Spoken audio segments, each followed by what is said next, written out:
Shout out to Money Brown, man. Errol Spence Jr. Boy, Money Brown, he get a lot of money, that's why I call him Money Brown. What's good, Money Brown TV? What up, what up? Yeah. I want to give a shout out to Money Brown TV. Thank you so much for everything. Hey, this is Ryan Garcia here. Shout out to Money Brown TV and keep punching, baby. This is Steven Espinosa from Showtime Sports.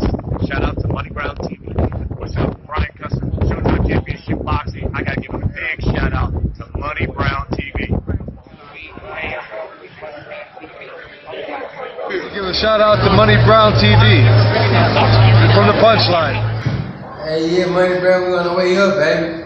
You got Toesville coming up, baby. Look at us now. Yo, what's going on at the fight world? It's your boy Money back with another one, fam. And this one here is on 3 big dogs in this fight game.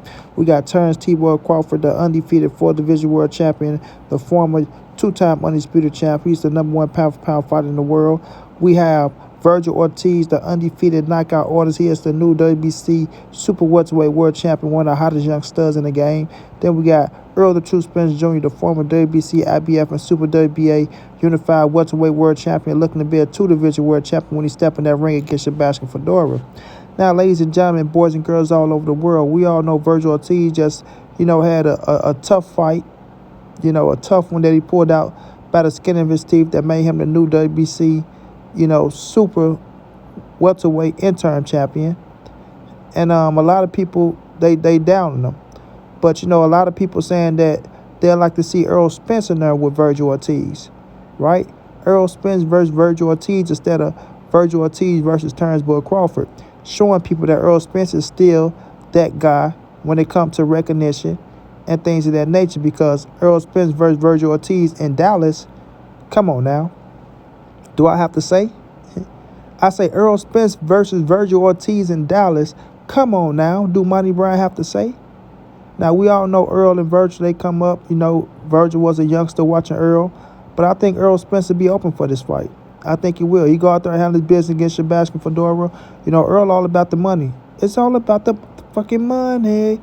It's all about the money, bro. You know what I'm saying? And will Errol give Vergil an opportunity is the question.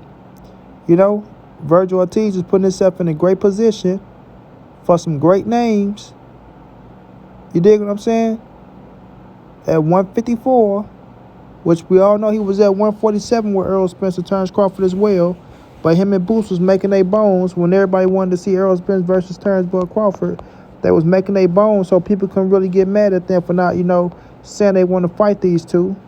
But nonetheless, right now at 154, the WBC intern, right, putting Vergil in a good position, bro. A damn good position.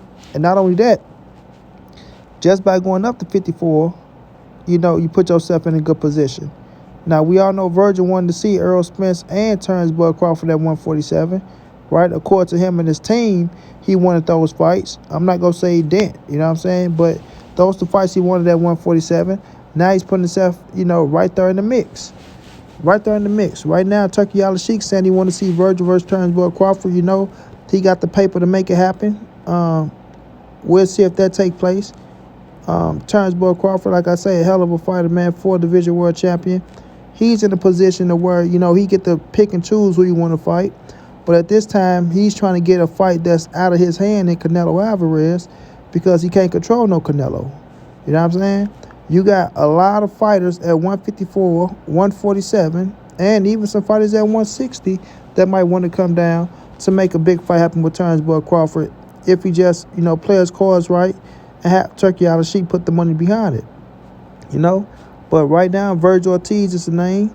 We know Errol Spence most definitely going to be a name if he become the unified champ. And it's going to be up to Terrence Crawford if he want to take a tough challenge, or, if you feel like it's not worth it because, you feel like he deserves a certain payday, like he want that Canelo Alvarez payday, but it's not, coming to fruition.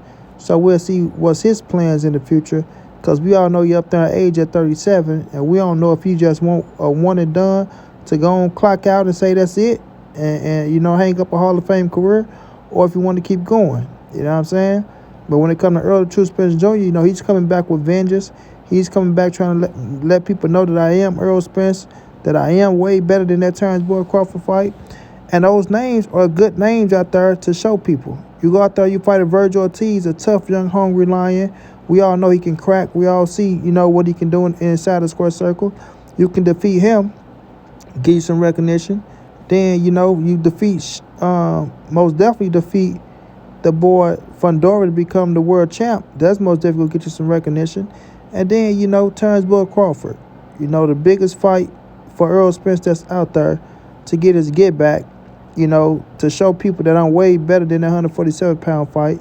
That most definitely will put you back on the map if you can take him out.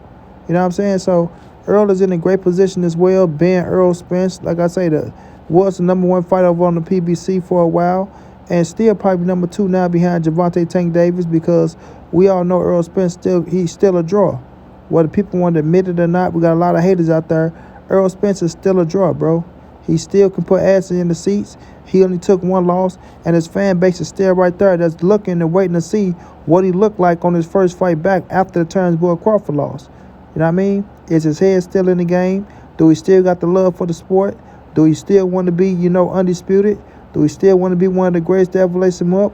You got to go out there. You got to go out there and show the people that you are still that same guy, before the loss. And I feel like Errol Spence, he's the caliber of fighter that can go out there and most definitely prove some people wrong. You know what I mean? Because a lot of people already count him out. They like he's done, he's washed up, and things of that nature. So you go out there and fight fighters like Vergil Ortiz and Sebastian Fedora, put you right back in the mix, man. Put you right back in the mix. And I can't wait to see Errol Spence back in the ring, because I'm riding with Errol till the wheels fall off. And you get in there with somebody like Vergil Ortiz, who's a pit bull in that thing, ready to get out there and just bang it out with you. And you got to be all the way on your shit fighting a fighter like him. Yeah, they can bring Errol Spence right back in the mix. Right back in the mix. Fundora, Vergil, Turns, man, 54 is stacked. Brian Castano, the man who, y'all had y'all situations at the amateurs, right back in the mix, bro. Right back in the mix. Being 34 years of age, listening to Errol Spence saying, this might be his last fight. We have to wait and see. You know what I mean? These fighters nowadays, they feel some type of way, and you just never know, bro. You just never know. So to EJ, man, pick your choice. Pick wisely. It's chess, not checkers. And your fans going to be behind you 100%, bro. But Vergil Ortiz, you right in the mix, my boy. Can't wait to see y'all boys figure out what y'all want to do.